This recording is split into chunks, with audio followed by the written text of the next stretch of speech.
wujudkan Allah Subhanahu wa Ta'ala. Nah, mikirnya seperti ini. Jadi seandainya Allah Ta'ala itu tidak wajib kidam, pasti persifatan melawannya. Karena tidak kidam ya pasti baru. Karena antara kidam dan wujud atau kidam dan baru itu tidak ada tengah-tengahnya, seperti gerak dan diam atau istima'u bideno, perkara yang tidak bisa berkumpul. Jadi kalau tidak gerak, ya mesti diam. Itu benda ini kan kalau tidak gerak, diam. Maka sesuatu kalau tidak persifatan kidam, ya mesti persifatan wujud atau baru. Nah, kalau Allah Ta'ala persifatan baru, pasti Allah Ta'ala lemah atau tidak mampu. Karena apa? Sesuatu yang dijadikan atau baru itu pasti tidak bisa menjadikan. Itu tidak mampu. Barang baru itu juga orang pasti sedikit. Barang baru kredit barang baru itu berarti yang sesuatu yang adanya diawali tidak ada namanya baru. Berarti sesuatu yang dijadikan itu pasti tidak bisa menjadikan alias tidak mampu atau lemah. Nah, maka kalau saja seandainya kok Allah Ta'ala itu tidak mampu, lemah, ya pasti alam itu tidak ada. Tapi nyatanya alam itu ada. Oh, nyatanya orang dia. Bahkan dengan adanya alam yang baru ini, maka menunjukkan Allah Ta'ala wajib kidam. Jadi dengan dalil apa? Kalau Allah Ta'ala wajib kidam, ya ini khusus alam, hanya alam. Kalau tidak ada barunya alam, Allah tidak ada. Jadi kalau Allah Ta'ala tidak bersifatan kidam, ya pasti alam tidak ada. Masih dilari-lari tapi tidak ada barunya alam, ya tidak ada. Seperti itu untuk berat. Kalau tidak ada alam, bisa tinggal mana? Tetap seperti itu. Kalau tidak ada alam, siswa tidak wajib kita bilang seperti itu. Tidak ada alam, pun ada alam, tetap Allah Ta'ala wajib kita. Cuma yang menunjukkan, jadi dalil itu cuma menjadi dalil. Dalilnya bahwa Allah Ta'ala itu bersifat wajib kita dengan dalilnya alam. Enggak alam itu pasti wajib kita. Kalau tidak wajib kita, maka alam tidak ada. Karena yang menjadikan alam itu harus yang wajib. Kita dengan berpikir wajib sumbersok. Nado itu bahasa berpikir, harus dipikir. Kalau tidak dipikir tidak akan ketemu. Terus mustahil. Wal mustahil malayat balu subuta. Utami pelanggaran yang arah mustahil akli. Iku barang kan orang lima si barang nabi tetap balik lima barang nabi bloko. Jadi akal tidak menemukan adanya atau tetapnya, yang ditemu akal hanya tiadanya atau nafinya. Itu pelanggarannya mustahil. Lima lihat baru subutan, akal tidak menemukan adanya. Jadi sesuatu yang tidak ditemu adanya atau tidak akan terjadi, ya. Jadi akal tidak menemukan, baik digambarkan sama sekali, gambarannya saja tidak akan bisa menggambarkan adanya. Itu namanya mustahil. Mustahil itu mutlak tidak akan bisa terjadi, tidak mungkin, tidak mungkin untuk mustahil.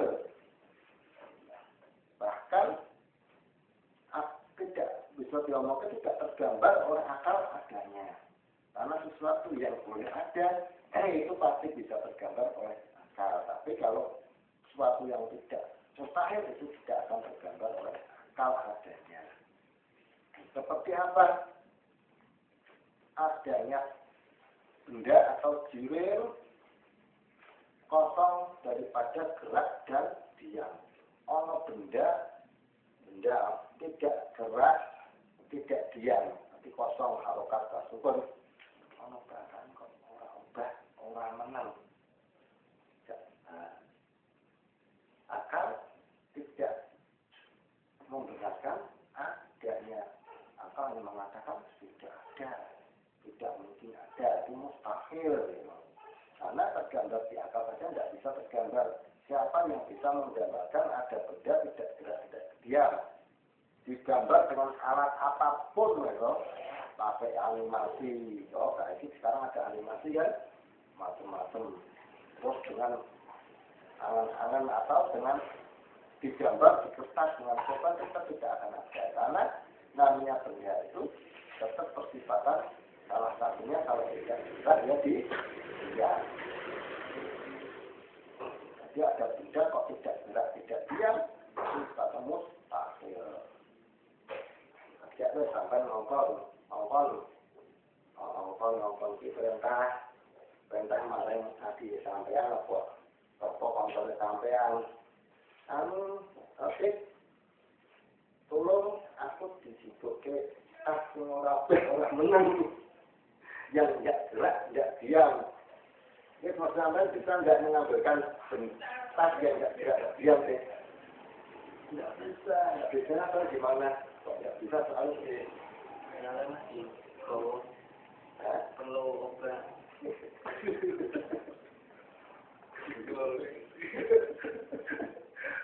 Apa kita nemu pernah tas orang barang menang? Bisa. Tahu nemu anak tas ya berada dia. Sama kan juga aku juga tas yang orang obat orang menang. Kau bisa orang kira-kira? Makan. Bisa nanti. Tapi kita tak tahu masalah itu nanti alasannya kok tak bisa.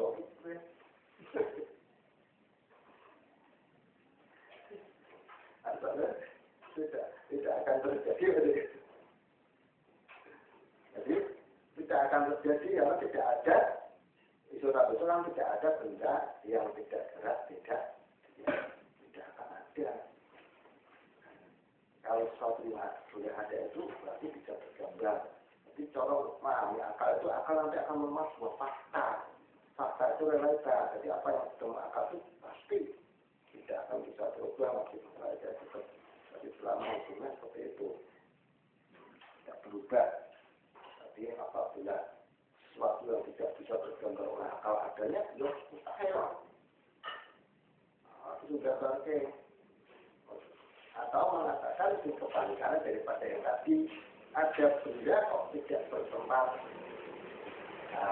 Maksudnya makanya tidak akan bisa menemukan.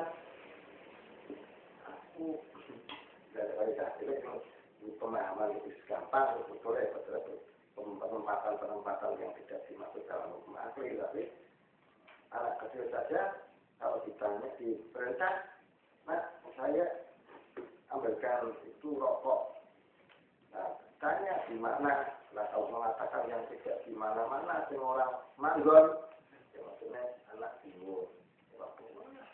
Ini berarti orang tak marah. Ada benda kok tidak menempat. Tidak di mana-mana.